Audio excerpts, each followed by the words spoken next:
Hi, I'm Jeremy Crosby. And I'm Nick Boucher. We're your hosts for the program that's all about your city, Talking Fitchburg. We pull together the news, events, and information you need to stay on top of what's happening in the city of Fitchburg. This is your city. Keep up with Talking Fitchburg and the issues affecting you and your neighbors.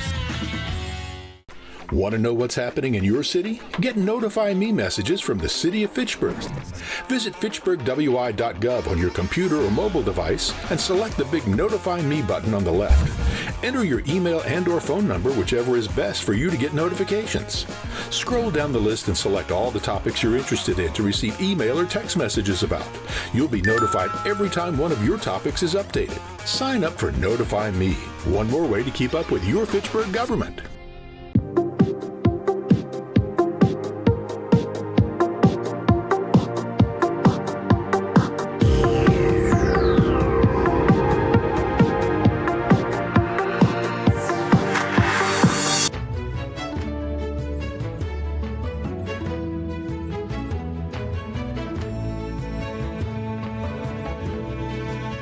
Welcome to the Healthy Neighborhood Advisory Committee on February 11th, 2026. We are starting at 6:35 p.m. Oh, no. We just talked about this. Okay, 5. Oh, no. It was in my head. Okay, 5:35 p.m. Yep. And since we do not have quorum, we will skip right over to agenda item number 3, which is public appearances for non-agenda items. We do not have anyone in chambers or online for public appearances. So agenda review, we are going to talk about some evaluation criteria for the applicants for our grant. We're going to discuss potentially renaming the Healthy Neighborhood Plan, and we will talk about a draft of a very loose draft of a Healthy Neighborhood Plan, as well as there will be a report from department and announcements. Any additions or questions on the agenda? Cool. All right, let's jump right in. Agenda item A, review and establish evaluation priorities for 2026 applicant organizations. So this is for our grant that is going to have applicants, we'll discuss in our March meeting, but I will hand it over to staff. Yeah. Okay, so this year, like you all know, we are giving larger amounts of funding, $25,000 in lieu of funding less applicants. And that means that we will most likely have to be telling more people that they will not be receiving funding. So since the funding's fewer and we'll have more applicants, we need to make a clear and consistent way that we prioritize these proposals. So the goal of tonight is to agree on the criteria of how we're going to evaluate them and make those hard decisions of who's not receiving funding. So I wanted to start with reminding you all of what the focus areas are currently for our grant program, and that includes youth mentoring, youth education, adult education, and workforce development, food security, and neighborhood and community building and engagement. That's what the current strategic plan has at the moment, and we're still in line with that. So I can start by asking some questions to maybe bring some thoughts forward, or if you guys already have initial thoughts of how you would like to prioritize these things, how we are going to tell some applicants no, we can start there as well. What do you all think? Do you want me to ask us some questions, or do you have some initial thoughts?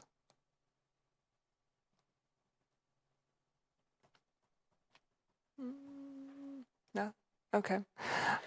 Well, I'm trying to pull it up right now, but I think that one grounding concept here to open the discussion might be our neighborhood grant program website that says that the program grant funds are intended to strengthen and enhance priority neighborhoods using a variety of innovative approaches that will have a long-term impact on residents, businesses, and or physical environments in these neighborhoods. program focus areas include and then the list that you gave. And so just a few things that stood out to me there. It's intended to strengthen and enhance the priority neighborhoods. That could be anything. One thing that really stood out to me was innovative approaches. So a variety of innovative approaches that will have a long-term impact on residents. So I think those are some kind of grounding principles that I'm going to be focused on in the discussion. Great. And I will say, with this program, it was created back in 2017. So all of that wording that you're seeing there is from 2017. The grant program has evolved a lot. So initially, the history of this program is it was supposed to be originally like seed funding for organizations. It's evolved, and it is, from what I've seen from last year, it is no longer that. It's really not seed funding. A lot of these organizations have had this funding year after year from us, and some of them have already kind of expressed to me that they do rely on this funding to run these programs. And so some of these organizations who have relied on it may not be receiving it this year, just because of our goals for funding less. So yes, I'm glad that you brought the language from the beginning of the program and reminded us of that. But I do think the program's evolved a lot, and it doesn't align with that, I think, as their initial thought did in the beginning. So just being a little cognizant of, yes, that's what we started, but it's rolled into something else. And as we get through, once the plan gets done, everything will begin to get updated and be more in line with where we are now. Point well taken. Awesome. Okay. So my first question is, from these focus areas, do we want to treat them all as equal priorities? I know I talked at the last meeting of us ranking them, of this is our top priority, going from 1 to 5, or do we want to keep them all on the equal playing field?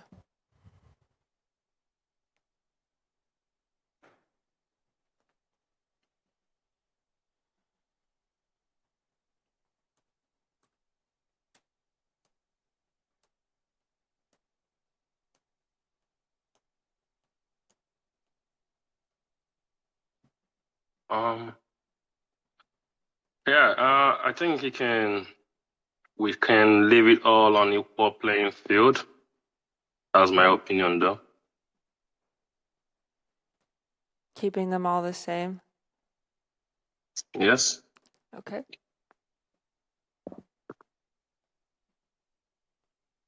Caitlin, do you have any thoughts on that? Yes. Yeah, so I think maybe one of them that I'm not as sure about is encourages coordination, collaboration with other relevant partners, though I think that's really important. I'm not sure that feels like it's sort of at the same level of, say, significance of issues addressed. And then there's a couple other pieces I'm thinking about. I know that we've seen in the past a sort of variability in terms of how connected to the neighborhoods organizations are. And so I feel like that's always kind of been a real asset, is when organizations already have sort of bonds within, or, ties within the priority neighborhoods. So that might be something to think about, just that the sort of strength of the claim that they will be making change within our neighborhoods specifically. And then another piece, which I don't know if this is sort of part of the public criteria, but just something that we think about, I know as a committee, is just that balance across the neighborhoods. Mm-hmm. Mm-hmm. Yeah, those are all great points. When I ask this question, I should clarify.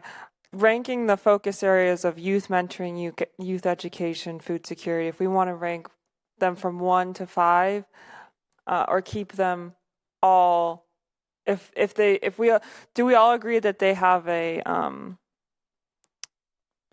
20%? If you were doing the math, they would all be about 20% equal. They would all be the same percentage, or do we feel like one of those focus areas is maybe affecting these neighborhoods more than the other? Thanks for that clarification. I was looking at the wrong list. No, it's okay. Bullets, It's totally so. okay. Like I said, I should have, when I asked the question, made that more clear.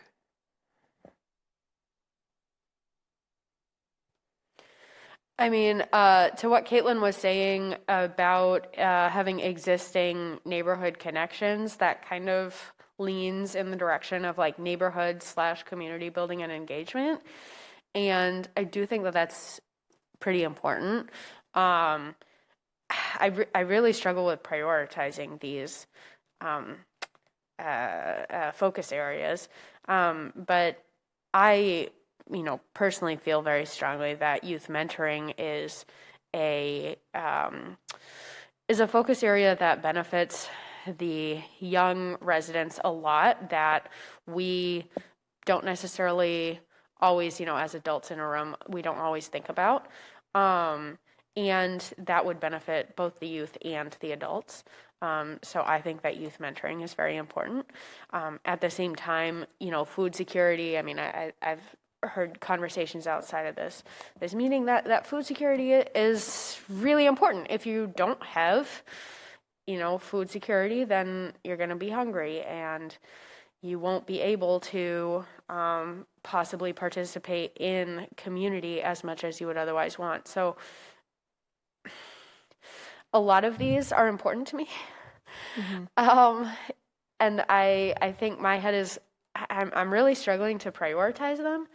But if you wanted me to like force a prioritization on it, and I'm not sure how useful that would be, but maybe like a group of more important and less important, not like 1, 2, 3, 4, 5, but like, maybe I might say like most important would be maybe youth mentoring, food security, neighborhood engagement, and then maybe like less priority to youth education, adult education. I don't know. I mean, it's all important though. So right, and I understand that, but like I said, when we go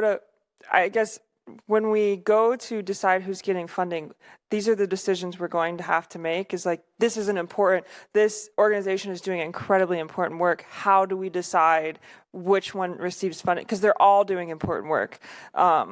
And so this is the challenge of us funding less people, is deciding that all of these people are doing important work. How are we going to decide who does not get funding? What is important to us?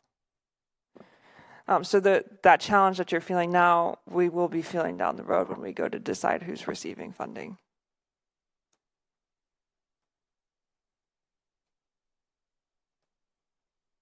So the decision to decide who's getting funding is going to only lie on that criteria?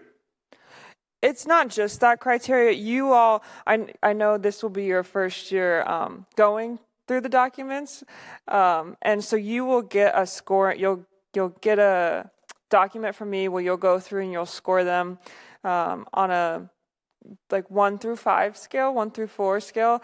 I will take everyone's averages and then I'll come bring recommendations based on those numbers for number 1 funding, number 2.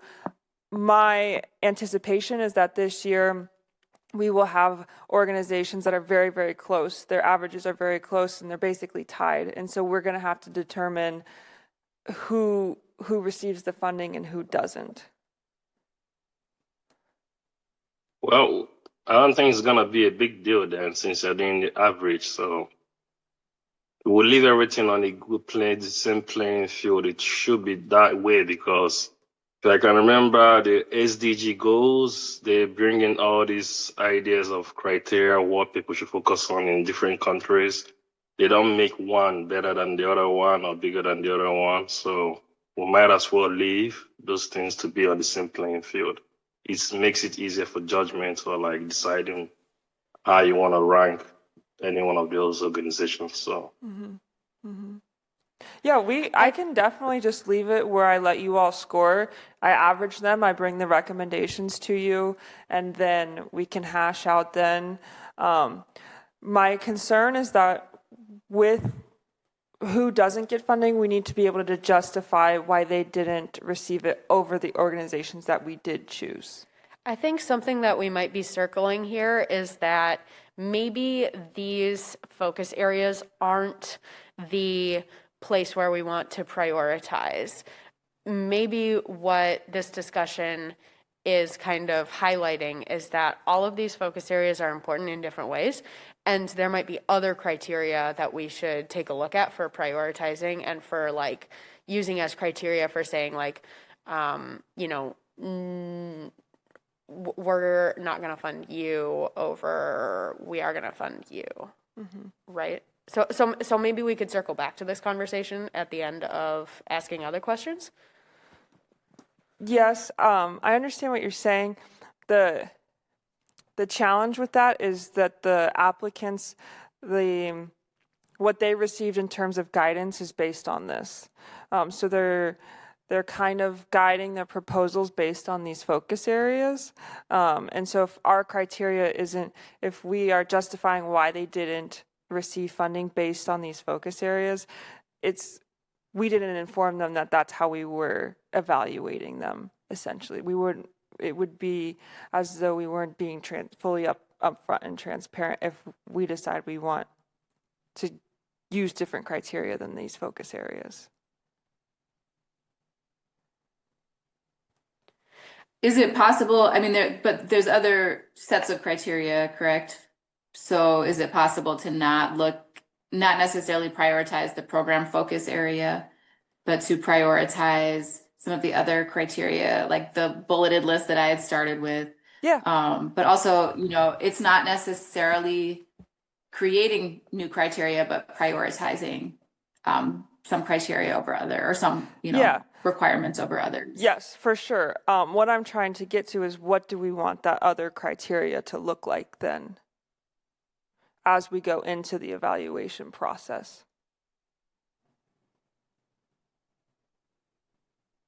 So I'll ask a question. That first bullet point, so I'm looking at the application evaluation criteria. The first bullet point is significance of issues addressed and how well the proposal addresses those issues.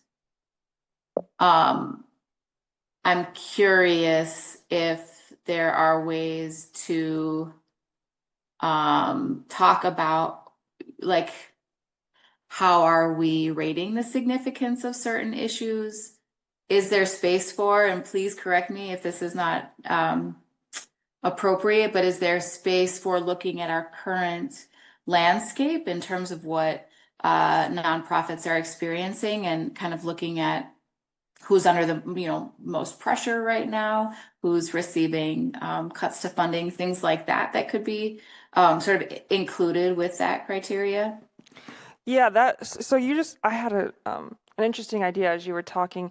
Maybe if, when they come to present, maybe it'd be more useful for us to have specific questions, targeted questions towards them, that would help clarify that every applicant gets asked at the end of their presentation.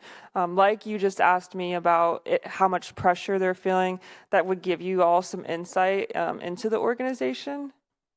Do you all feel like that would be useful to come up with those questions at this time?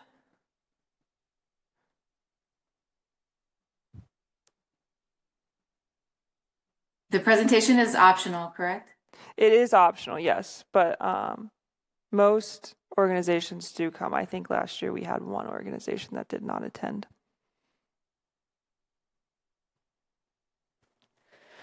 I think that could be a really valuable discussion. I would say I wouldn't think this should be an issue, because just for, like, if someone is going for a job application, every one of them are qualified. It's basically who gives us a better presentation, or like explains with the criteria, like hashes out some points or makes an impact with his or her presentation or application towards what the criteria are requiring of them. So better presentation, better application gives them a much better chance. So we can't really know what they will bring forward, but I believe they're already seeing what we're seeing. So I will rather wait and see what they bring to the table. But I don't think that's going to be a big deal. Trust me, because they're giving them a whole lot of things to look into, and I'll make the application more like elaborate to accommodate either what they are doing or what we want them to do. So there are different kinds of organizations. So we'll see I don't think it's gonna be a big deal for me though.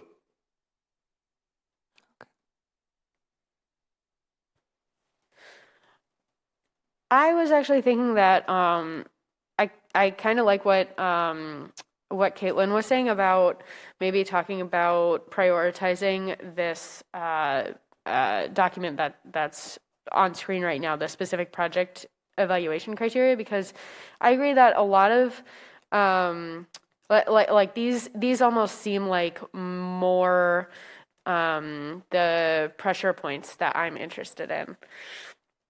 For example, sustainable outcomes to me is incredibly important. I would prefer for the money to go towards an organization that would provide a service that's almost like self-sustaining in a way for the community, as opposed to, you know, I know that everybody has immediate needs that need to be met, but you know, if it's an immediate need that's met, but then like the same need is going to be, you know, if the person is just going to need the same thing next month, then is that really sustainable? And so I think it could be interesting to talk through the priorities of these project evaluation criteria. So you wanting to go through them each one, or I know Chibuzu, you feel like we can go through this, and then as we decipher, when I bring the recommendations, we will figure things out then. And I do think there will be some great discussion during that time. My concern, like I said, is just justifying, because I know some organizations will come back and have questions of why didn't we receive funding? And I want to make sure that we are very clear and transparent with these organizations who have maybe really relied on our funding for the past couple of years, why they're no longer receiving it. And so I just want to make sure I have a clear answer for them. And it sounds to me like we will use this evaluation criteria of maybe they didn't score so high on sustainable outcomes. And that's why a different organization received funding over them. Am I understanding this correctly? I mean, that's my preference.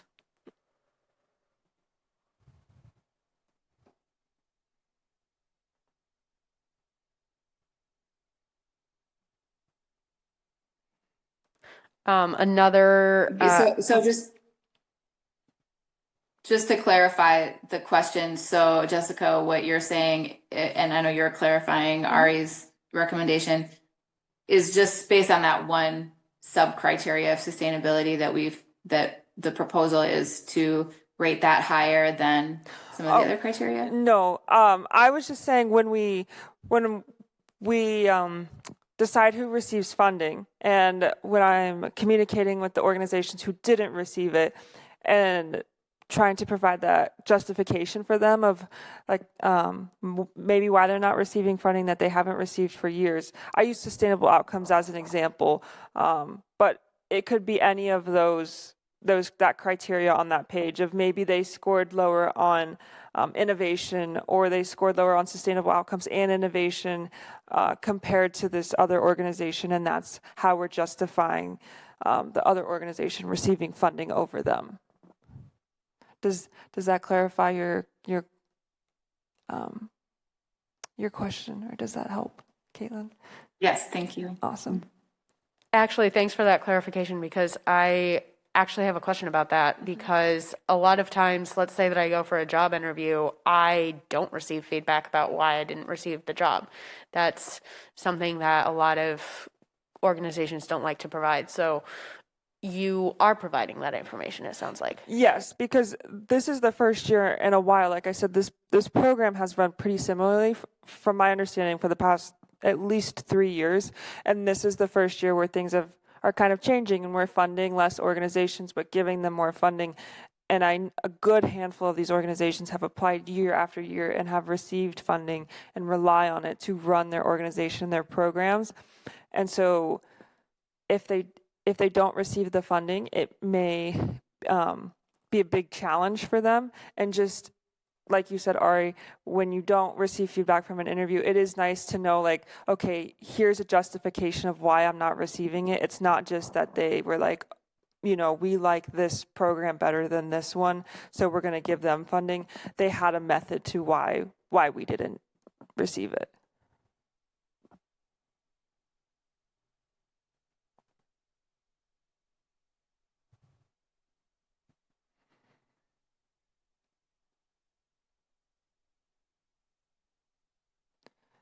Are there any more thoughts on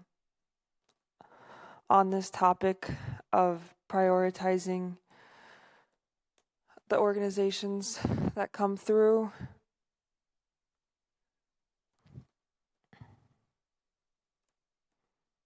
Another question that I had that I did want to consider, because if we fund roughly 7, do we want to ensure that at least one award is in each neighborhood?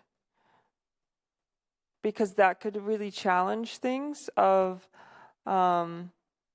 maybe Verona Road West only has 2 organizations apply, but say those organizations scored decently low. How do we justify then why they're getting funding over maybe another one?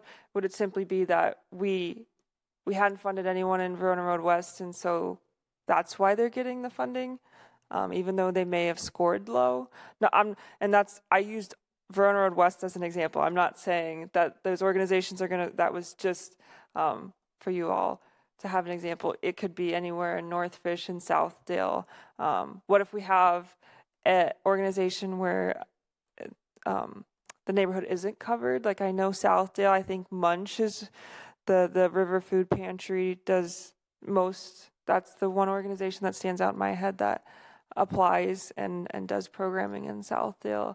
Caitlin, you may know more organizations that we fund that come through there. But it could muddy things a little bit if we want to make sure we're funding every single neighborhood based on that scoring justification we just discussed.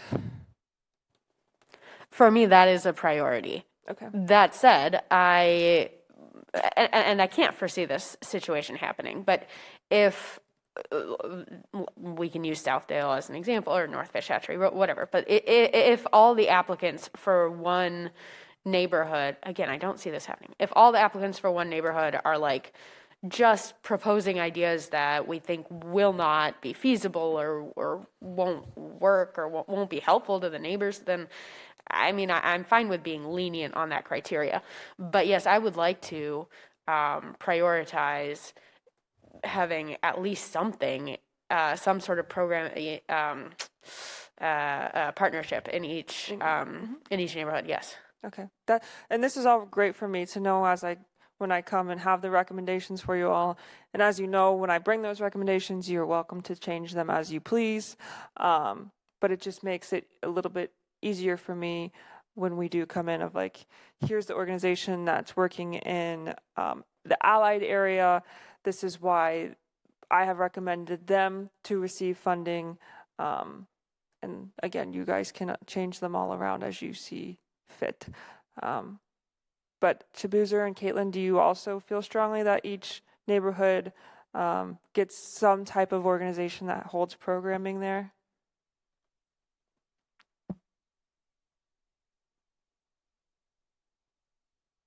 Yeah, it will make sense to have at least one program in one neighborhood, since they're kind of highlighted in almost everything we do. So I don't see why one of them should be exempted. So. Okay. I agree. I think it should be a top priority. I mean, I think that's kind of a basic equity principle, and I think that's important for this grant. I also think from past experiences, a lot of the organizations that apply for grants are providing services to folks in multiple neighborhoods. So think we should be okay in that regard. I do think that fairly equitable distribution across the neighborhoods should be a priority, though. Okay, that's great feedback. That was another big question that I had, that I was like, I think that this is a priority for all of them. So when I bring the recommendations, I'll make sure that our top 7 definitely covers all 4 of the neighborhoods and covers them equitably.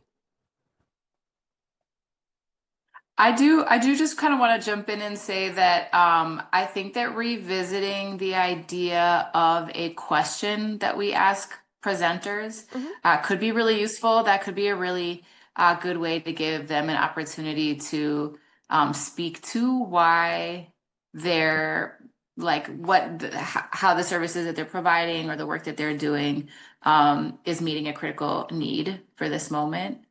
So if possible, I think that would be a good thing to revisit. Yeah, we can talk about that now if you'd like.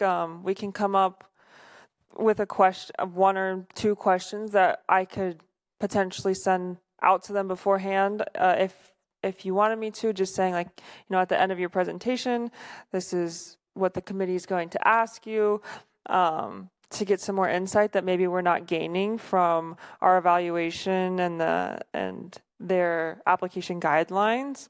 I'm more than happy to do that for all of you. We just have to decide what those questions or question is.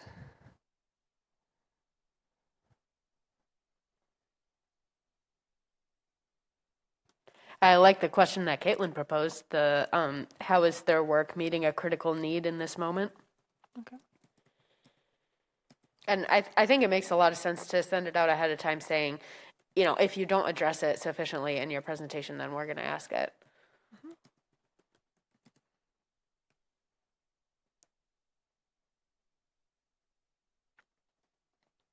I will jump in and say, from having done work on search and screen committees, I think that with questions like this, it's also important to have our own criteria in terms of what we're looking for in their response. But maybe we can return to that. I know it's a tricky conversation because everything feels so critical, but.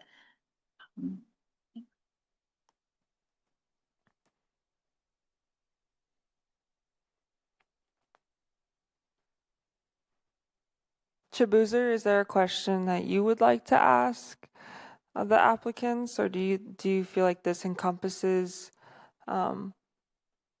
what you're thinking as well? Oh, he's gone. Well, basically, I see you guys have done a little bit of, I would say, a good job with regards to what we can use to judge these organizations. So I wouldn't rather say I have a question right now until probably one pops up in my head during presentation. So I don't know if that works that way, but right now I don't see any question I can bring up in my head. Okay.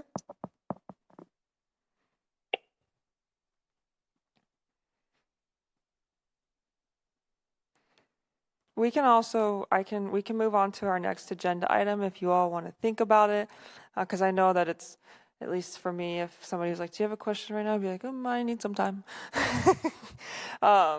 So if you guys want to stew on that while we get through the rest of the agenda, I can ask again at the end of the meeting if there's any other questions that you thought of while we were talking.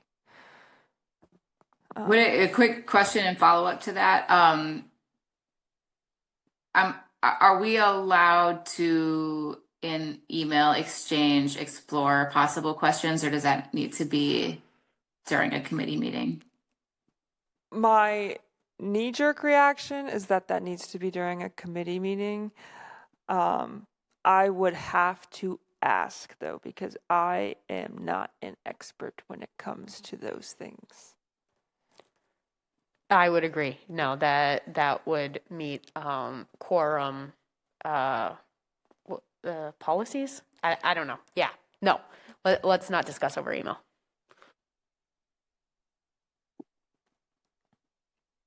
I have made that mistake personally and been chastised. Yes.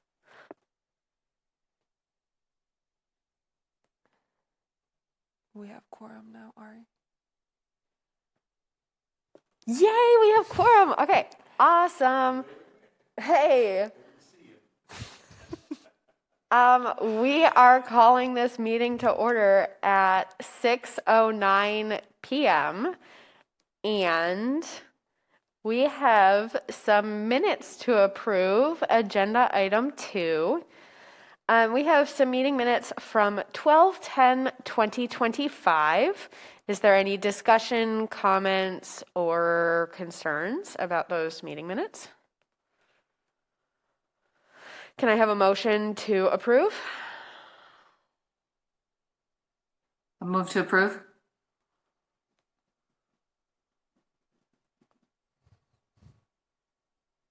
Second.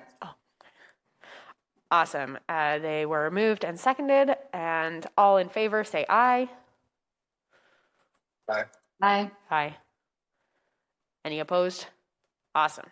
Motion carries. Approval of minutes 1/14/2026. So this was the last meeting that we just had. We would like to approve those minutes. I think actually I'm supposed to call for a motion before we discuss. So can I have a motion to approve these minutes?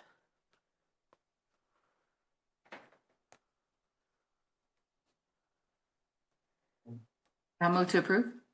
Amazing. Is there any discussion? Any questions, concerns, or comments? Lovely. Wait, there was no second. I'm doing this out of order. Can I have a second, please?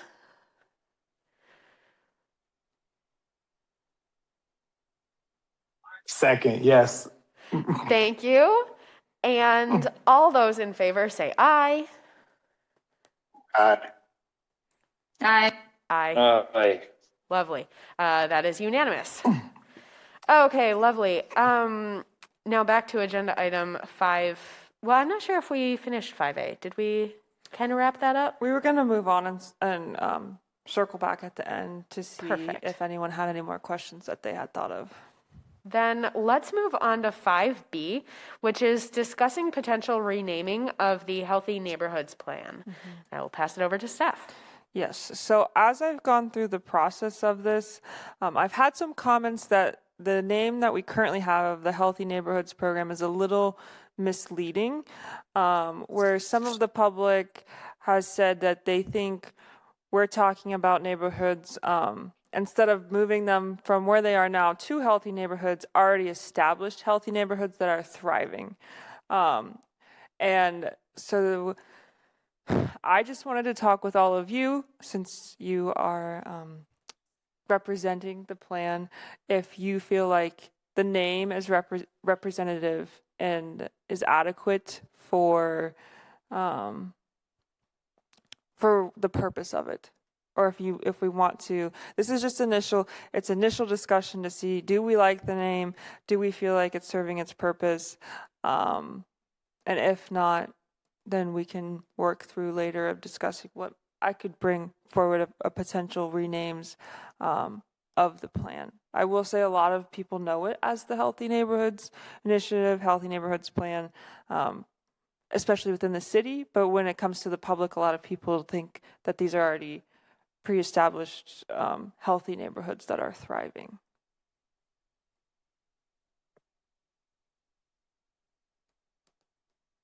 I'm not opposed to the name. Like, I think it does suffice and does fit. But I mean, if others think there's a better name that might be more cohesive and things like that, given some of the work that's been done, I'm open to exploring what those options would be as well. But just don't have any specific names to submit, as I think the current one does suffice. Just to clarify, the current name is Healthy Neighborhood Plan, Strategic Plan? Yeah, it'll be called, right now, the name of the plan is the Healthy Neighborhood Strategic Plan. Okay. Theoretically, that is confusing, and I know that a lot of people interchange the terms healthy neighborhood and priority neighborhood and kind of like, accidentally misuse healthy neighborhood to mean priority neighborhood. So I can see that confusion. I'm not sure it's significant. in our work, as in like, I don't know if the semantic difference is really going to change like how people see our work or how people respond to our plan. So I'm not sure that it's that high of a priority for me, but if we are discussing renaming it, then I would definitely consider saying something like priority neighborhood strategic plan. That's my thought.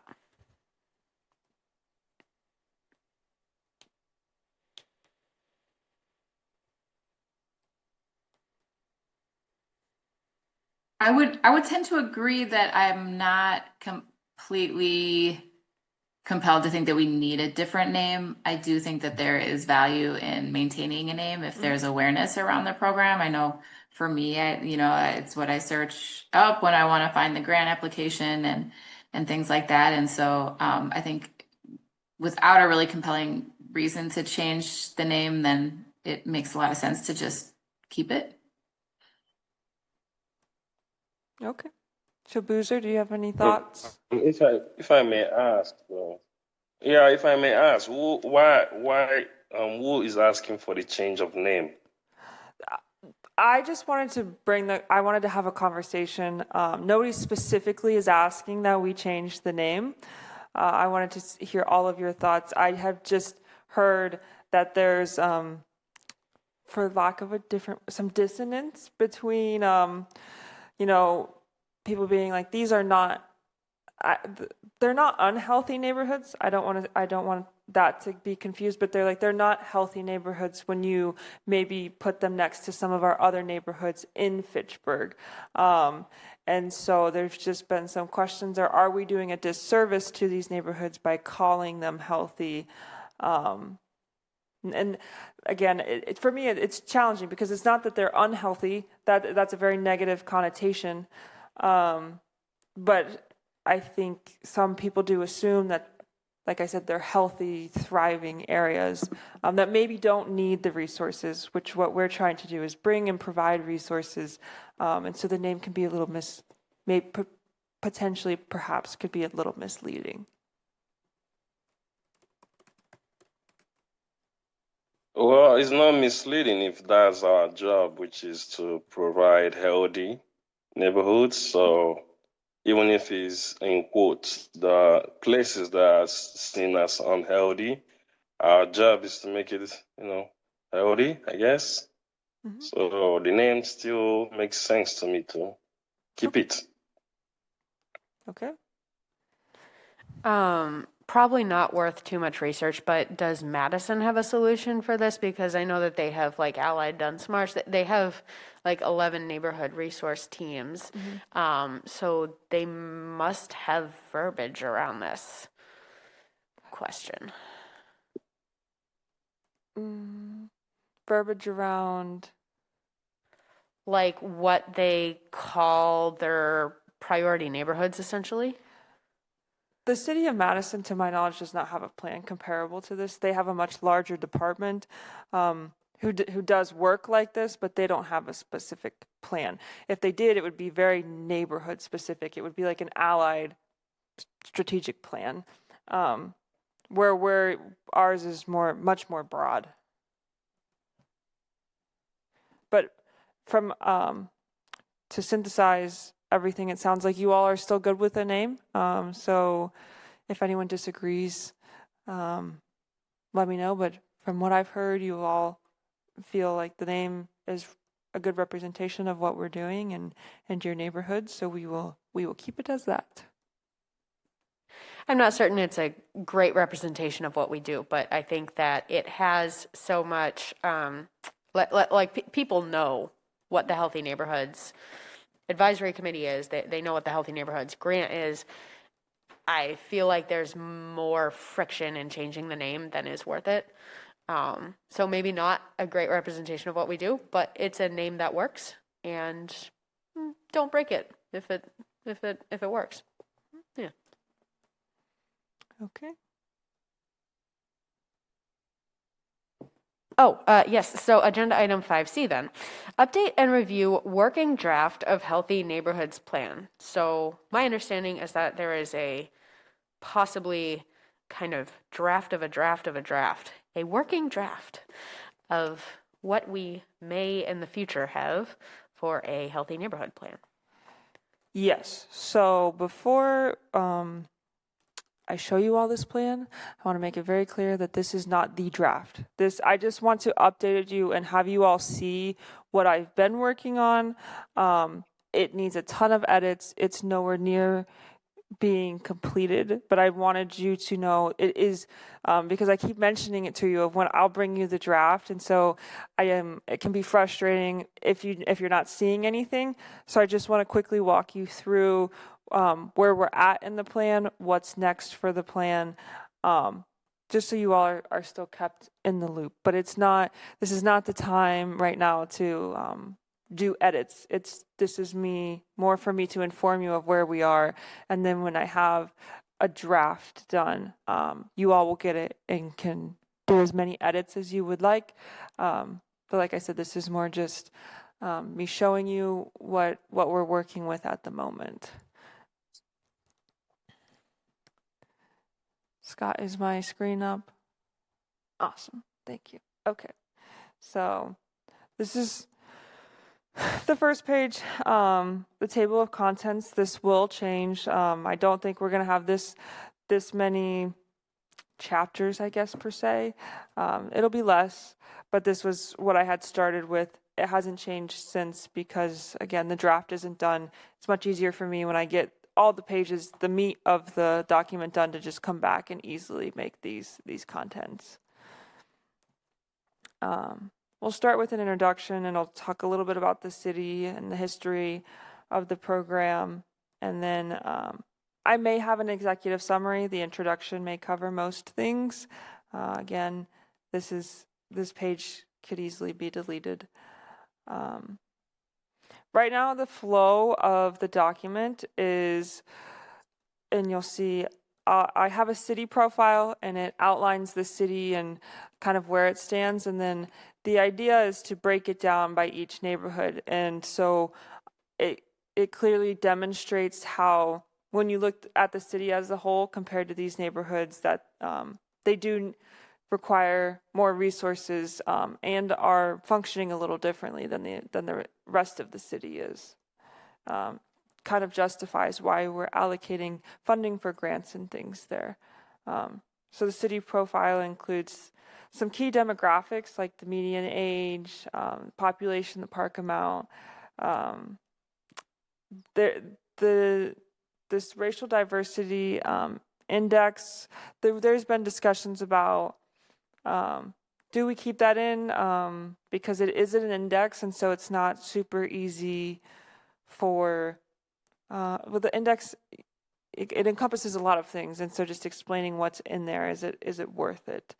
And then after the city profile, you get down to a little bit more of median household income, households who are experiencing poverty, and rent-burdened households.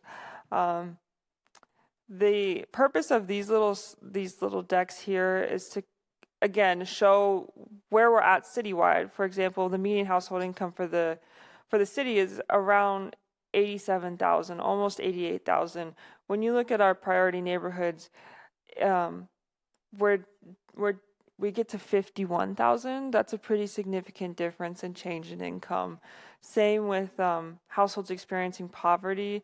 It's double when you look at our priority neighborhoods, and the same as households who are rent burdened. Citywide, it's 9%, and in these priority neighborhoods, it doubles that. So just a clear depiction of why the city has made some policies and is doing what it's doing. Then we get down into each neighborhood profile. So it starts again with a map. This map just shows the land use, where our single family housing is, our multifamily, commercial, parks. It's just a good visualization for somebody when they look at the plan to see the geographic area that we're working with. And each profile will look the same. So again, it includes your demographics and some key statistics. We've included community assets, so that includes your schools, because with Fitchburg, as you all know, there's no school district, and so I think it is really important for us to know where the kids are attending schools in each of these neighborhoods, because they're all going to different places. We've included apartment complexes and then community, and those are just those third spaces where people come to meet. That can be churches or different centers. Each neighborhood is a little different. There are some unique things in each one. And then at the bottom here, we have the outreach results that I gathered from last summer when I took out those boards where we essentially distributed a survey and they placed dots on the board. And this is an aggregation of those dots here. So we have the quantitative data that has been pulled from census, that you see is the key statistics and the demographics at the top. And then when you get to the bottom, it's still quantitative, but it's coming directly from these neighborhoods. It's not from census. So it's complementary of each other. And then after that, you get a story. So this is just synthesizing all of that data to kind of tell the story and the picture of each neighborhood. And we've included some pictures. These two are from the resource fair last year in Southdale. It's the same thing for Northfish. So you'll start with that land use map, go through those demographics, those key statistics, community assets, the quantitative information we got from that summer outreach, and then a story. Allied, all looks the same from right now. And then Brown Road West, but it's going to be in this plan, we will call it King James Way. I've heard that much more often. I haven't really ever heard anyone identify this area as Brown Road West. And then this is where we will get into the goals. So we started with some objectives. These are very high level things that all of these neighborhoods kind of identified that they're experiencing some challenges with. And then this is where, again, the meat is of the plan will be. And this, I'll break it down like I did before. We did the citywide goals, and then I'll do neighborhood-specific goals because each neighborhood is different and is unique. And so I don't feel like it's fair to have overarching goals for all of these neighborhoods. I have heard very specific things that each one wants and is looking for. And so as I continue working on this, I'll create some citywide goals and then neighborhood-specific goals. And then I'll probably have a page on partnerships, some organizations that we would, and individuals we'd look to partner with, and then just a concluding page. But that's the update on the plan at the moment. Again, it's very much a working draft. It needs edits. It is not finalized by any means, but I wanted to give you all an update on where we are with that at the moment.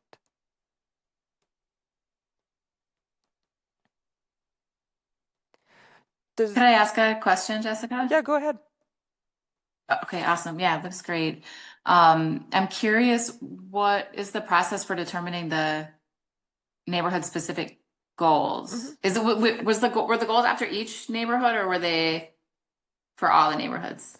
So you said different ones, right? Right. The goals have not been created yet. Those pages are still in the process.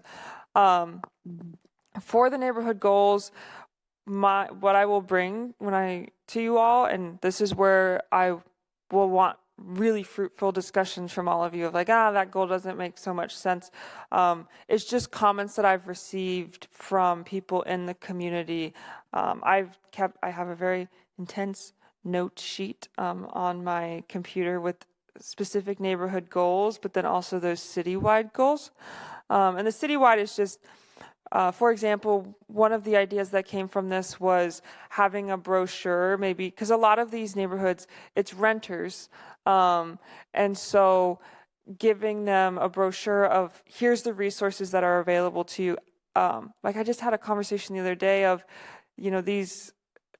these apartments, maybe they have bugs in them, and I feel like a lot of renters may not know that they can call the city and have an inspector come out and look at that and put pressure on their landlords to come and make sure that it's a comfortable living environment for them. So just when they first move in, these are your resources. If this happens to you, please contact the city, and the city can come help. That would be a citywide initiative, very simple. And then we would break it down more into neighborhood specific. For Southdale, I got multiple comments about opening road service from Deer Valley to Rimrock Road. So just having those discussions within the city of what can we do to make, is this possible? Is this feasible? Because the residents here have mentioned that this is something that they would like to see. Again, it'll be all comments that I've received, and I'll bring them all to you. And if you disagree with them, I'll be like, oh, that's totally fine. That's the purpose of you all editing them. Does that help answer your question, Caitlin? I know that was long-winded. That helps. Thank you. You're welcome.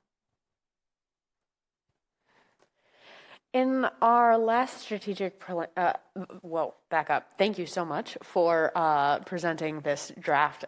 It clearly demonstrates a lot of work, and I really like the bones of it. Can you scroll up just a little bit to this screen that says Parks and Recreation, Transportation? What's above it? Yeah. Okay. Here we go. So in our previous draft strategic plan, we had pillars, and I have thought a little bit about what pillars would be priorities for our residents. And I'm curious about the idea of, it seems like this new plan doesn't really have pillars, but it has these citywide objectives, which seem maybe kind of parallel or maybe not. And I am wondering about things like, there seem to be big categories missing. For example, like language access, childcare. Again, I don't know what we can do in these areas, but they would absolutely contribute towards having a healthy neighborhood, right? Having childcare, having healthcare, and yeah, language access. So things like that seem to be missing from this list of 6 citywide objectives. So can you talk a little bit about that? Yes. So the objectives are intentionally left very broad because this is a 5-year plan. And so these neighborhoods, they change. The needs change. I don't want to make them super narrow. I want the committee, I think as we progress and move forward, year by year, the committee sits down and everyone talks about what are the priorities. Is it childcare this year? Is it language access? These are very, very, very broad. I don't want to silo us into those pillars again. For 5 years, this is specifically what we're looking at. Things change year after year, and it needs to. I feel like the plan should be a working plan, and so we'll have specific goals, but the committee will have more of an involvement of what does this year look like? Is it, because right now our focus areas are youth mentoring, youth education, adult education, food security, and neighborhood and community building. Those are pretty narrow. And like you said, they've changed. Those are no longer really representative of the needs. And so leaving it a little bit more broad gives the committee some more flexibility as these neighborhoods change over the 5 years.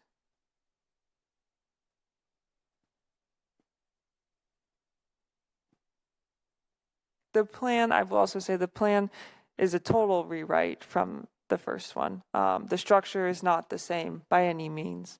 There were some parts taken from it, but that plan was initially, Wade worked with the university. There was grant funding for it. This plan, and there was a lot of good that came out of that plan. This plan is a little bit more of a working plan, a little bit more flexible, moldable for the next 5 years.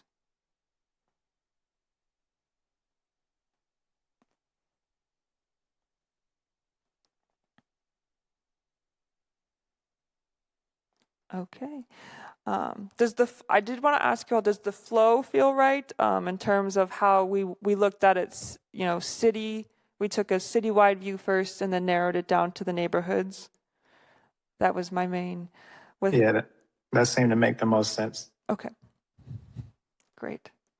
Like I said, when the draft is finished, I'll get it to you guys. I will say right now, a lot of my work is focused on the grants. Their reporting has come in, so I've been looking through all of those receipts, and then next Monday their applications are due, so I will be organizing all of that as well.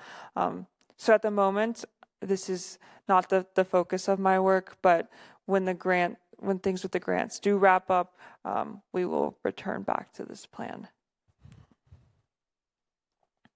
Sounds good. Okay.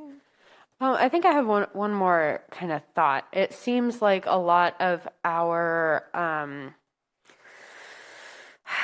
like neighborhood specific focuses are going to be based on the feedback that you received from your dots. And not to minimize that, I mean, that's, I'm really thankful that you did that outreach work. And also, I'm wondering if we somehow can gather more information, like from maybe neighborhood resource teams, maybe JFF workers, just kind of get a more rounded view of what each neighborhood needs. My initial response to that is it would take a while. This type of data collection, it takes a long time, which again is why things are left broad, because it's a working plan. It's not going to be set in stone. Say JFF does come forward and say this paints a better picture of our neighborhood. And you'd be like, okay, that's really great for us to know. We'll, if we're still doing the grant program or how things change, we will consider that when we make our decisions. But we will never fully have the full picture. It's just statistically, it's impossible. So this is, like I said, we have the data from census, and I understand that is flawed, and so then the neighborhood specific outreach, the purpose of that is to complement and kind of say, okay, census is flawed. We know that they don't reach everybody and they're not super specific to the neighborhood. Let's go to the neighborhood and see what they have to say. Know that those responses are specifically from individuals who live there. So although, yes, I would love to statistically have everyone answer everything and be like, this is the full picture. It's not possible. And it takes a lot of time. And so for this plan, I think moving forward, getting it done, getting it adopted is really beneficial for the committee and for myself to begin doing that neighborhood specific work, the work that has the impact. We just have to have the plan to guide that work. Any more questions or discussion on the working draft of the strategic plan? Okay, awesome. Thank you again for all presenting that and keeping us updated on what what you've got so far. I think we're looping back now to 5A, which was the discussion about the criteria for applicants to our grant. And the discussion question that we were looping back to was, are there any particular questions that we want to either send ahead of time or know that we will ask each of our presenters? And what we had already discussed was a question around how is their work meeting a critical need in this moment. There was an additional discussion about how much pressure they're facing with current kind of political and financial changes. I don't know if we want to make a question about that, but I think that's the discussion that we're headed into. Staff, do you want to make any more comments on? No, yeah, just finish. Donald, I think maybe it might be useful for you to know that the initial conversation was just about this year we're going to be funding less organizations, and so we're trying to determine and justify why some organizations will not be receiving funding. One of the thoughts that came about was, are there specific questions that we can target towards these organizations that give more clarification and justification of why they may not be receiving funding? And as Ari said, one of those questions is, how is their work meeting a critical need in this moment? The discussion is, have you all thought of any more questions while we've been discussing other things? If not, I can just send out this one question, and then you all can come with the questions that you would like to ask in March. Hold on, real quick. So just the one question basically we have is, how are they going to be like using the funds? Is that pretty much what No, the question we have right now is, how is their work meeting a critical need in this moment? So what critical need are they seeing, and how are they fixing that need, or how are they alleviating that need in these neighborhoods? Gotcha. Can you, do you need questions to be drafted right now? Like, can I think about it and email you, or when is the hard deadline that the group would need questions submitted by before there's a hard cutoff? So you can certainly think about questions that you'd like to ask. You just couldn't email them with the whole committee because it wouldn't be public facing. We want to have that discussion through email. So if you have questions that you'd like to ask and you have thought about, you can bring them to the presentations in March. These are just questions that, like I said, would help justify why we may not be funding some individuals, and I would just send them out to them beforehand. So essentially a question that you all think is important to know. And then the reduction in funding is related to budget constraints? Yeah, that I don't have a question right now about that, but we can put something in there if you all would like. Wait, Alder Donald, are you asking the reduction in funds? Are you saying, why are we funding fewer grantees this year? Yeah. Oh, okay. Yes. Sorry. Thank you for clarifying. So this year we have similar amounts of funding. We've just upped the amount by 10,000. So now, let me backtrack. Last year we funded 14 organizations, and that takes a very large amount of staff time to go through all of that reporting and all of the applications. When this program initially started, we funded around 7. And so we've upped the funding amount to get back to that initial number of organizations that we fund, which would be roughly 7 instead of 14. And giving them all mostly full funding of that $25,000. In the past, we've given a lot of partial funding. A lot of organizations, they've asked for some amount, and we've given them partial. So there's not a reduction in the amount of funds that we're giving. It's just we're giving a larger number, 25,000, to less organizations. Does that answer your question? Yeah. Have we looked into kind of what would happen when you do that? Because I'm assuming like the reason why we funded more organizations was that there was a great need.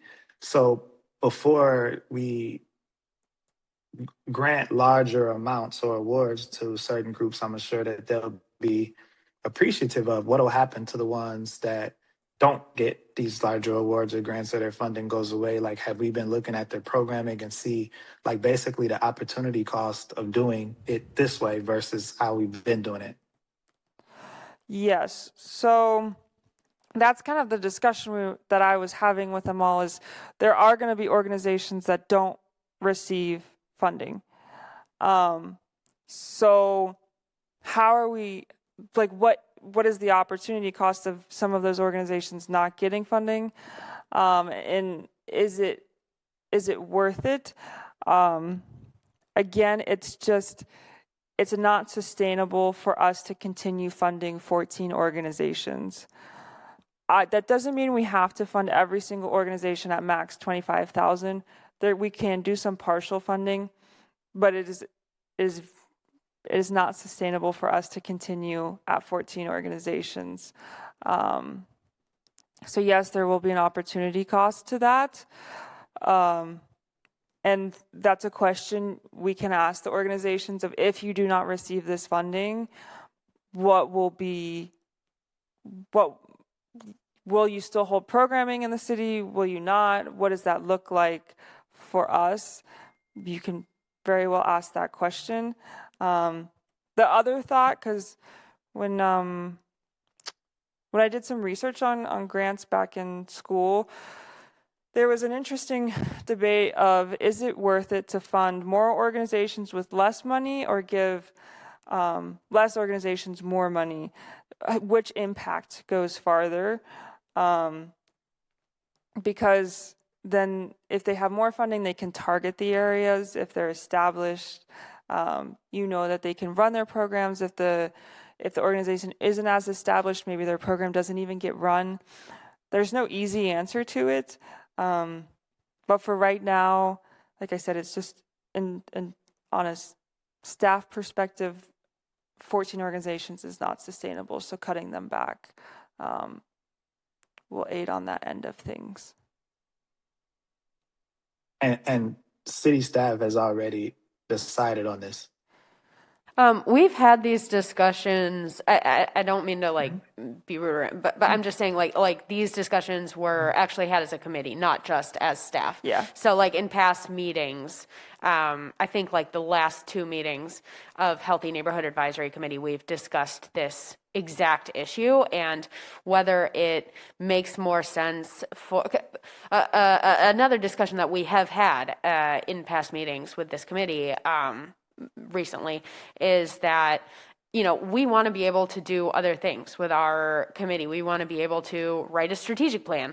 We want to be able to do things that are not just grant. And with 8 meetings per year, with all the presentations for 14 organizations, it takes time. And so some of the discussions that we as a committee, not just staff, have had is that it makes more sense to have fewer organizations funded with higher amounts. So not just staff, but yes, as a committee, we were having those discussions, yeah. Okay.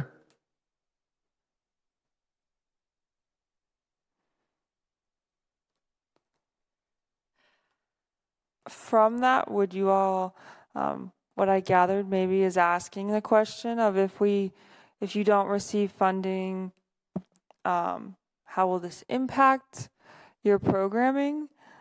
Is that a question you all would like to ask? I mean, if they say yes, are we gonna do something about it? Yes, it would. Again, yes, if they answer the question yes, it would impact our programming. Are we ready to act if they do say that? And if the answer is no, then I don't think we should ask them. So I think for me, for example, if we ask the question of Badger Prairie Needs Network and they say that they're then not able to purchase as much, meat or eggs, and then we ask the question of, Madison Project Reads. I'm just throwing out examples. And they're like, well, that means that we can go to 3 fewer schools. Then in my mind, have 3 fewer book fairs at schools. I'm thinking, okay, that's a trade-off that I want to be considering. That said, I don't think that the organizations will be as forthright as what I just said. I don't think that they're going to be like, I'm going to be able to be okay, but, we're going to have like less eggs. That's probably not going to be the answer. So I'm not sure how much value we'll get out of the answers because of the political implications of giving us a direct answer, if that makes sense. I think if the answers were truthful, it would be valuable information to me. If the answers are politically motivated, which they will be, I don't think that the answer would be too useful for me. I think that's where my head is.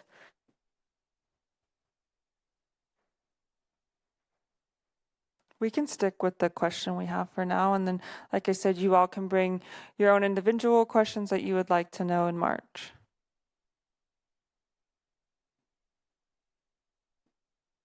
Yeah, the other thing about like sending that question ahead of time is that then they would prepare for it, and it's almost like if we really wanted a truthful answer, it's better to ask on those. But I don't think that I would want to surprise someone with that kind of question. They'll probably get it when they get if we send it before, they'll get it when they get the presentation schedule.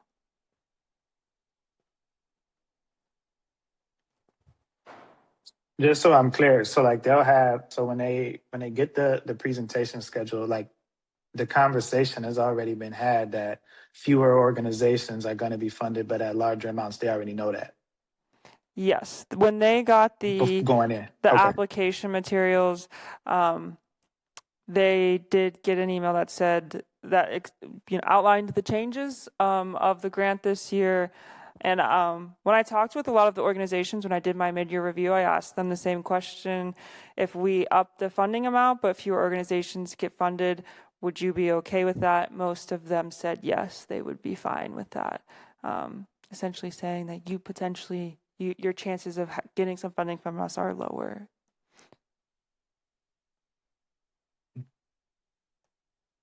Okay.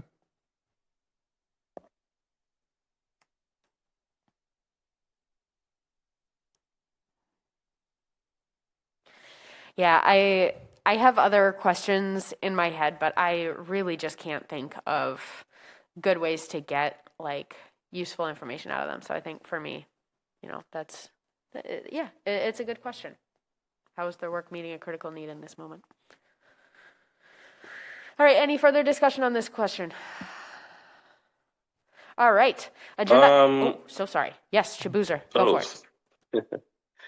Yeah, well, will the question we are asking impact on them getting the funding, or is just a general question?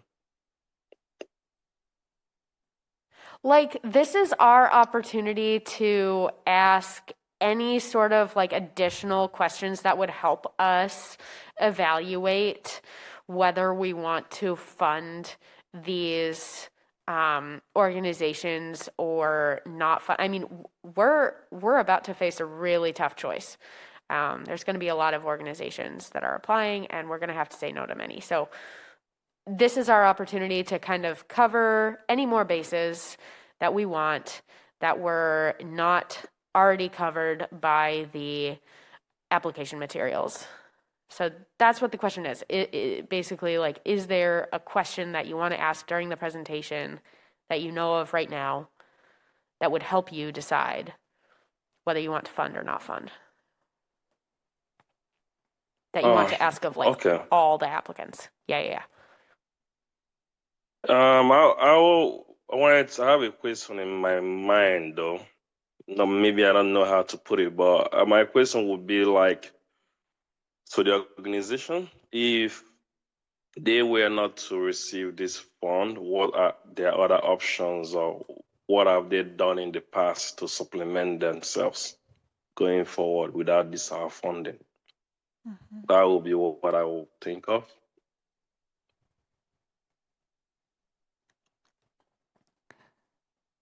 Like I said, you're welcome to brainstorm questions and bring what you would like next month to ask each presenter.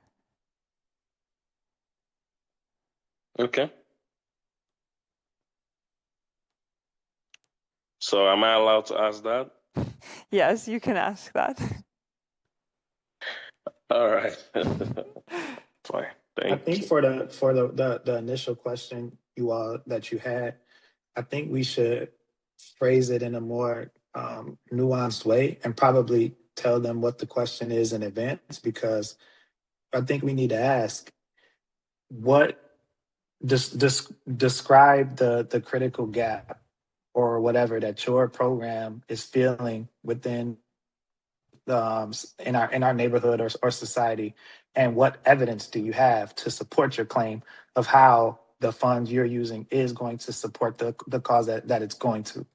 And I think that'll be a better way to evaluate where they are, and they can bring in if they have data, research, whatever it is they grab to answer that question. I think will provide a more robust picture of what they're going to do with the money and the gap that they're filling, and then we can decide there from okay, are we in agreement with these gaps and things that they're seeing, or whatever they're going to use the funding for. But just asking them what critical need are they feeling like, I mean, that answer could go a lot of ways. So if we kind of can confine that answer somewhat to where it has to have some type of metrics or data attached to it, I think will provide a better solution for us as the people making the decisions around where the money goes. Mm-hmm. So I put down here, please describe the critical gap that your organization is filling and provide evidence of how you're doing this work. Please include metrics and data in your explanation. I can reword it to put a little more fluff in there, make it a little more clear. But is that does that sound like what you're? Yes, that's along the lines of where I was going. Yes, thank you. Mm-hmm. I'd almost be more curious about evidence of the gap as opposed to evidence of the support or wait, can you say it one more time, the second half of your question? What evidence are you looking for? I'll reread the whole thing. Describe the critical gap that your organization is filling and provide evidence of how you're doing that. Please provide metrics and data. So I could put please provide metrics and data on your determination of the gap and then how you're filling that gap. So they would provide different, they should provide different statistics. Is that what I was asking is I guess the data would be two-part, kind of like you said. So it would be not necessarily the gap can be more so proving hey, this many individuals don't receive this service, blah blah blah. And then if it's an organization, they're talking about how their own success metrics, because all of these organizations should be using some type of information to fill or reporting on what it is that they're doing. And that's kind of more so what I'm talking about, because the more you constrain resources, which we're seeing, and this isn't Fitchburg exclusive, but around the country especially, we need tighter metrics to decide why we're going to do things and who we're going to fund and get the money towards. So you want them to paint a clearer picture as possible on what these funds are for and how they're being utilized. And I mean, at the end of the day, people, there might be several individuals that come with really, really good, compelling stories, but having more information for us will help us decide the best way to allocate these monies.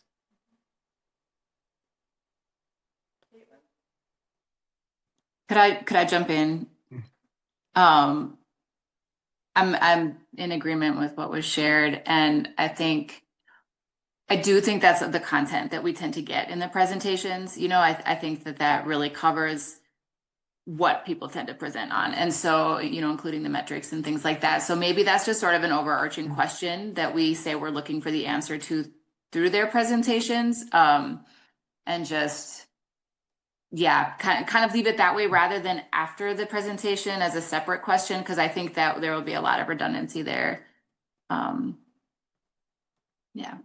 Okay, this is what I'm hearing. What I've typed up is, please provide data and metrics of how you have identified the critical gap and how you are alleviating that gap.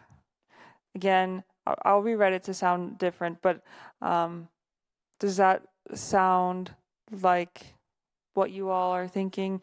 Is understanding how they've identified this critical need, and then how, to have some data and metrics to show us that what they're doing to help and alleviate that critical need is working.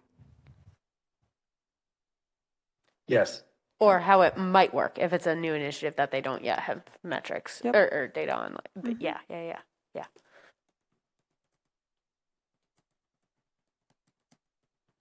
Yeah, I will make sure I send a question to them, and I'll CC all of you on there so you can see what that is.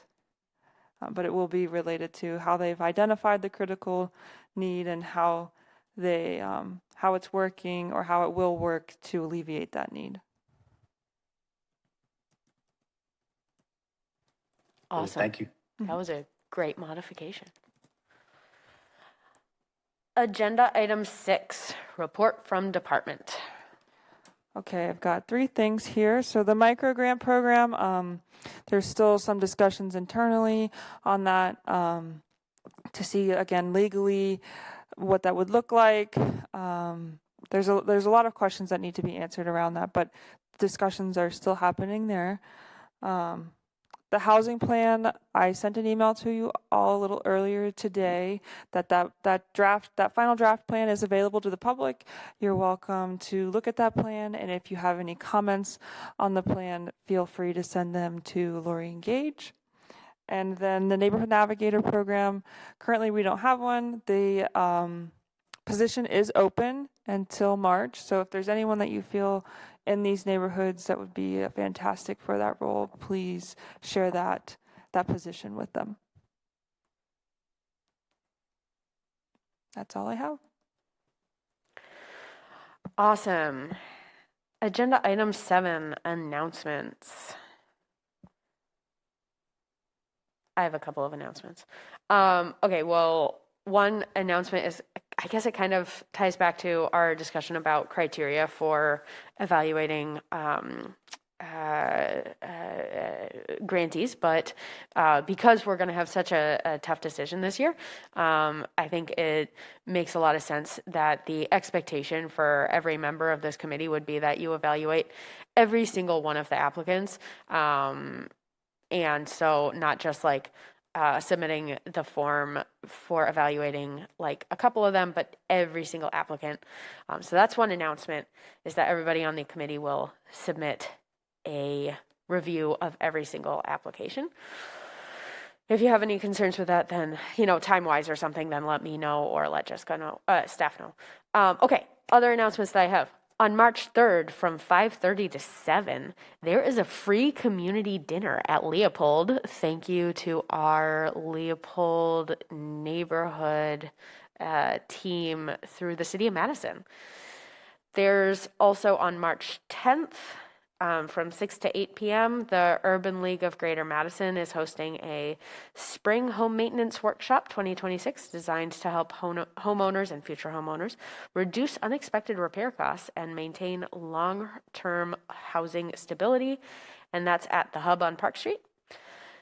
On March 23rd to 27, there is the Boys and Girls Club wants to get the word out about spring break activities for kids age 5 to 12. There are 2 locations that are in our priority neighborhoods. The West Verona Road neighborhood, they have a location called Allied, and our Southdale neighborhood has a location called Fleming.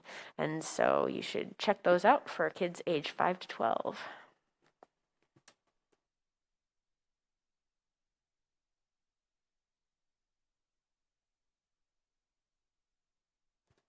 Other announcements? All right, None for adjournment. me. Can I have a motion? So move. Seconded. All in favor, say aye. Aye. Aye. Aye. It is unanimous. We are adjourned at 7:04 p.m. Thank you, everybody.